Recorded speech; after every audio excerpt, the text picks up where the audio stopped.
Right, hello bees. Here's another lovely day at the apiary, and I just wanted to share with you a little something I've been up to today.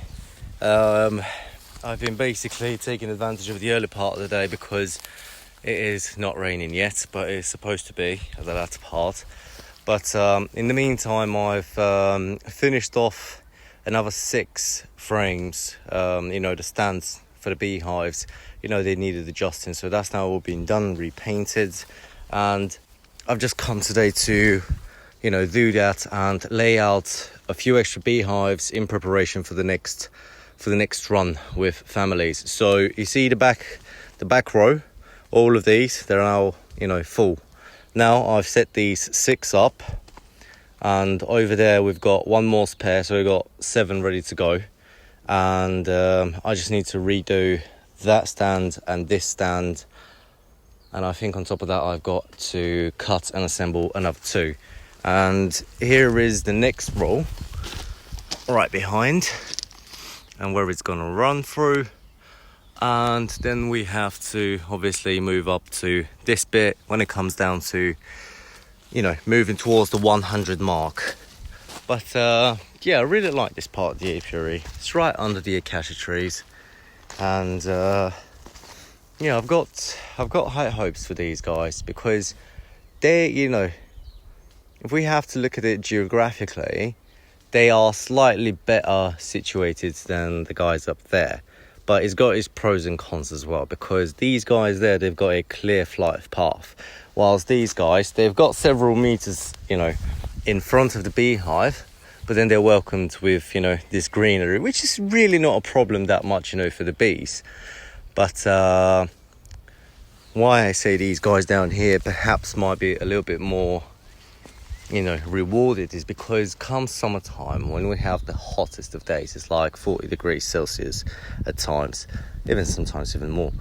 And these trees over here, they will keep nice shade, because we've got the nice big plum tree just right behind me, and these trees are gonna keep shade for some of the beehives around that part, especially at the later part of the day when the sun goes around this way and it goes behind the walnut tree. It's still early now, so it's up there, but at the later part of the day, like 3-4 o'clock onwards, when it's like pretty hot, they will be in the shade. And that's that's one of the main reasons why we're planting these trees just right there in between the rows.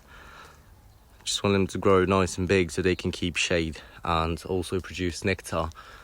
Oh, by the way, I'm not sure if I've told you about these particular trees that we are planting at the apiary, but they are called Evodia, which is also known as the beekeeper's tree. So they actually blossom quite late. They've got nice white flowers, and they blossom around August time. And in August, when it's the hottest, nothing really blossoms except that. So when we're starting the season of robberies and hunger for the bees, we'll have these trees just blossoming. And the reason why they call them the beekeeper's tree is because this is the tree that is known to produce the most nectar and is the bee's favorite as well. So yeah, we'll see how that goes. And actually, let me show you. See, they've already started budding up, but there is a long way to go until that turns into a flower and it blossoms. But I love to see that it started.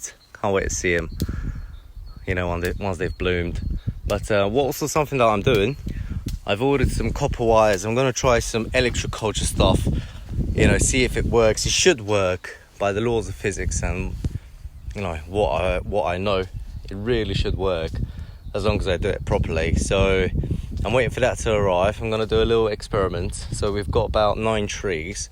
I'm going to get let's say 6 of them.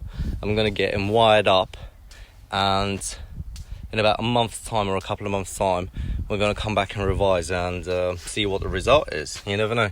If it works, then they're all getting wired up. I might even try and somehow do it for the bees.